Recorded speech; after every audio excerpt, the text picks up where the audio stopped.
2 ಲಕ್ಷನಾ? ಕೇಳಿ ಸರ್ ಕೇಳಿ. ಸಿದ್ದಪ್ಪ ಒಬ್ಬ ಮೂರ್ಖ ಅನ್ನೋದು ಶ್ವೇತಂಗ್ ಗೊತ್ತಾ? ನಾನು ನಿಮಗೆ 3 ಆಪ್ಷನ್ ಕೊಡ್ತೀನಿ.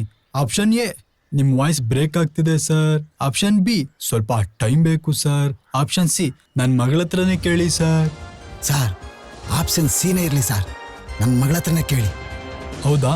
ಹಾಗಾದ್ರೆ ಮುಚ್ಕೊಂಡು ನಿಮ್ ಮಗಳ ಕೈ ಫೋನ್ ಕೊಡಿ ಸರ್. ಮಾತಾಡು, 2 ಲಕ್ಷ ರೂಪಾಯಿ ಸಿಗ್ತದೆ. ಅಯ್ಯೋ, ಈ ಟೈಮ್ನಾಗೆ ನೀನು ಈ ಸಗಣಿ ಬೇರೆ ಬೆಳ್ಕೊಂಡ್ ಕುಂತಿದ್ದೆ. ತಗೋ. Hello sir. ಹಲೋ ಶ್ವೇತಾ, ನಾನು ಶ್ರೀಮಂತ ಮಾತಾಡ್ತಿರೋದು. ನಾನೊಂದು ಕ್ವಶನ್ ಕೇಳ್ತೀನಿ, ಆಪ್ಷನ್ಸ್ ಕೊಡ್ತೀನಿ. ಕೇಳಿ ಸರ್. ನಾವಿಬ್ರು ಇವತ್ತು ಎಲ್ಲಿ ಮೀಟ್ ಮಾಡೋಣ? ಆಪ್ಷನ್ ಎ ದೇವಸ್ಥಾನ, ಆಪ್ಷನ್ ಬಿ ನೀಲಗಿರಿ ತೋಪು, option C Lakshmi talkies corner seat. Sir option A. ಆ ದೇವಸ್ಥಾನದಲ್ಲಿ ಏನ್ ಮಾಡಕ್ಕಾಗುತ್ತೆ ಶ್ವೇತಾ? ನೀಲಗಿರಿ ತೋಪಿಗೆ ಒಪ್ಕೊಳ್ಳೆ. ಓ ಸರ್, ಸಾರಿ, ಆಪ್ಷನ್ ಬಿ. ಸರಿ, ಬೇಗ ಬಂದ್ಬಿಡು, ಕಾಯ್ತಾ ಇರ್ತೀನಿ. ಏನಾಯ್ತಮ್ಮ? ಉತ್ತರ ತಪ್ಪಾಯ್ತು ಅಪ್ಪಯ್ಯ. ಅಯ್ಯೋ ರಾಮ.